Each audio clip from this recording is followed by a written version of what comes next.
Oh my god, I sneezed. Is not gonna be better than Into the Spiderverse. Honestly, might be one of the best movies I've ever seen in my life. It's that good. Also, yeah, if you haven't seen this movie, do it! Do it now! Don't look at no promos, no trailers, nothing! Go in blind and come back to this review later because you will not regret it, I swear to you. Oh my god, the Mad Lads did it!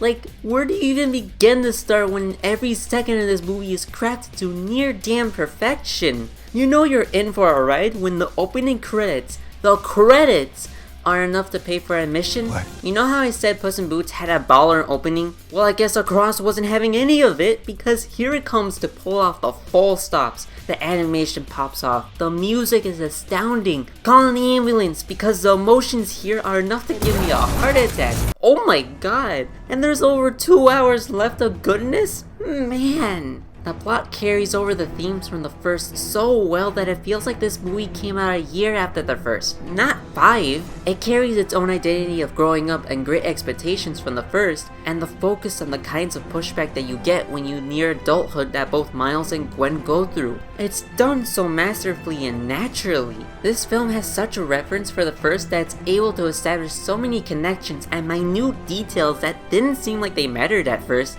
The sequel upgrades to important details that will forever change how I see Into the Spiderverse. How many movies have the villain appear in the first film as a joke and yet make it seem so natural? No minute is wasted or not enough. Everything is given room to breathe in this 2.5 hour Goliath of an experience. And can we talk about the music and how much better it is than the first? The first has some great beats and songs, but with all these different genres and styles popping in and out, and yet it feels so much like Spider-Verse. All a unique symphony that goes against everything that you think a movie should sound like. And it keeps going on a grand scale that you can imagine a spectacle like this should be. Drums literally make everything cooler, so you know that this movie is indeed peak when it has drums. And man, all the themes for the characters are so cool and elaborated on.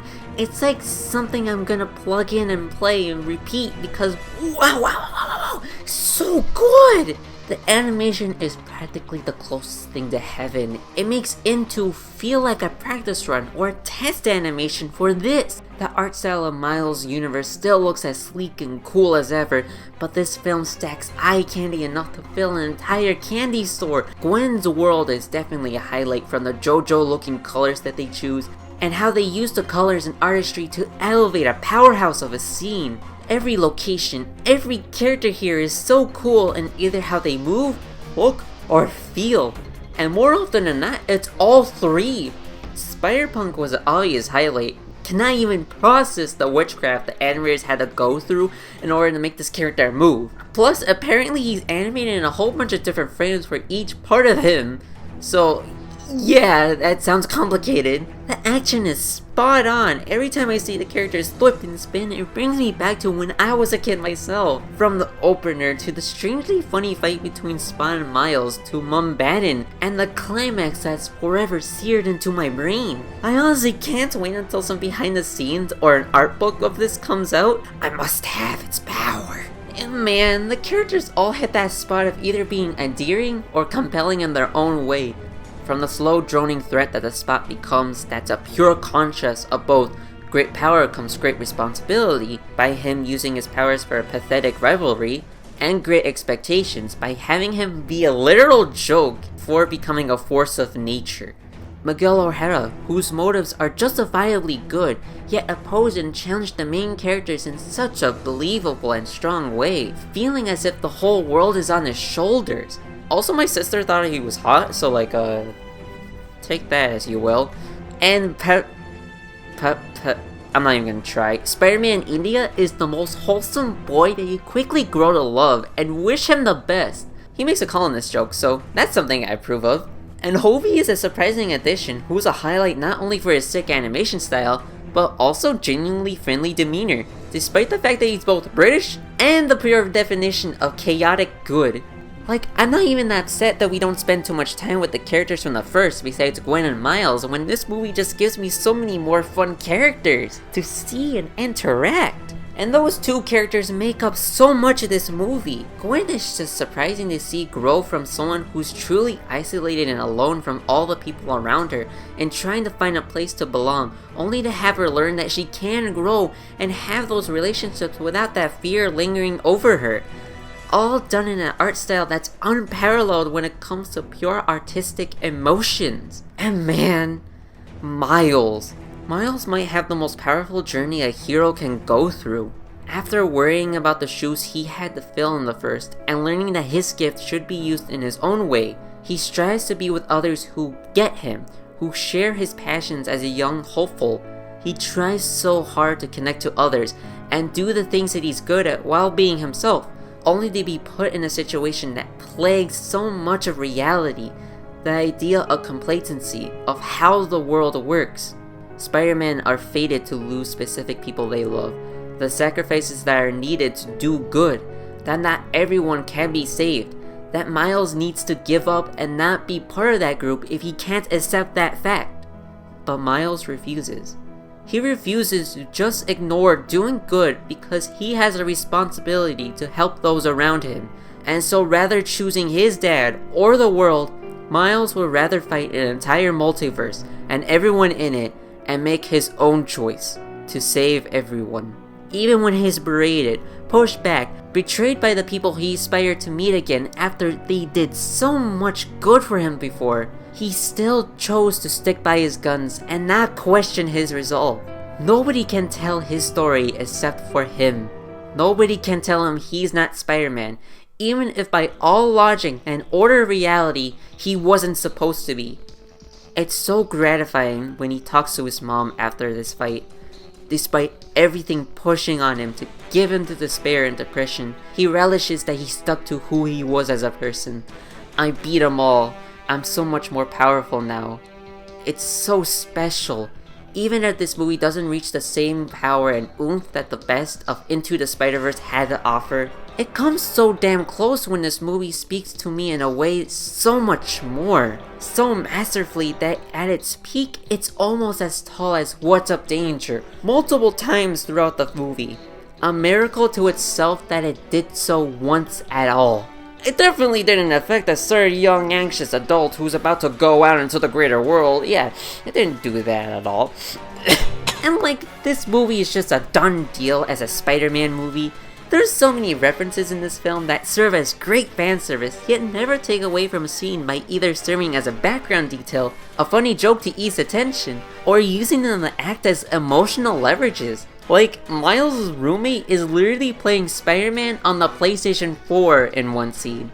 Hell, PlayStation 4 Spider-Man actually appears in the movie at one point. The 1969 Spider-Man, voiced by his original voice actor, appears in one scene. They literally have one scene of the spot meeting the clearance lady from Venom and Donald Glover as Prowler, both of whom had small roles in each film they appeared in. There's also a Lego scene here that was made by a literal 14-year-old. How?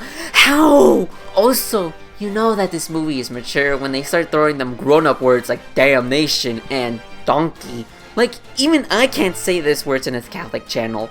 That movie definitely earns that PG rating, and I hope it drags in that cash money because I don't know how it got away with half the stuff that it included. And if you want to be like a certain reviewer and determine if a movie is bad because the white man isn't the messiah of characters, please shut up. I'm happy that Black, Hispanic, and Indian people have representation in such a great movie. Let them have it. Plus, Peter Parker isn't even pathetic. Bro just literally loves his daughter so much. Just kinda shows what you think is a priority when you think a father can't be passionate about their kid. The reviewer is critical thinker. I don't really like them. And man, this movie flawlessly lands that cliffhanger ending. I saw some people complaining about the film, and at first I thought it was because they didn't feel it was complete, but after watching it, nah, y'all just being babies. This is the Infinity War of animation.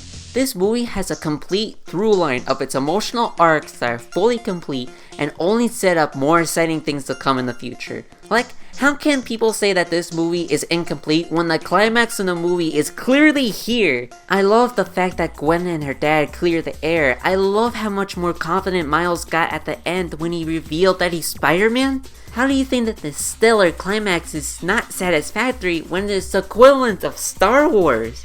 I guess that's the problem with a two-parter. Because until we can judge for ourselves, we can only take guesswork on how it end and what could happen, especially if the movie throws new elements and stuff. Especially hard in trying to decide on whether the judge is by itself or as part of a trilogy. Though, to be fair, we just have to wait a year for the next movie to come out, so like, we could just compile both movies and just make the mega movie, the 6-hour experience that people were meant to experience. Either way, it feels like a complete movie despite that cliffhanger, that I think the only reason why people booed in the first place was not because it was done badly, but it's because people wanted more. Don't go! Please! And who can blame them? When you have a movie so good like this, it's hard to point off one problem in this movie, when in the grand scheme of it all, it's either making 10 times the amount of successes and accomplishments, or making a completely different film even grander to watch than it already was. Like, sure, Jessica Drew doesn't really do all that much in the film, but the characters here are so fun and entertaining that I don't mind it. The spot does kind of disappear from the film after a certain point, but the payoff with the Spider Society and the subsequent challenges Miles face are so good that I could just ignore it. Until then, we could just keep the cameras rolling and keep watching over and over and over again, and it'll be awesome. Unless my greatest fears come to fruition and beyond majorly chokes.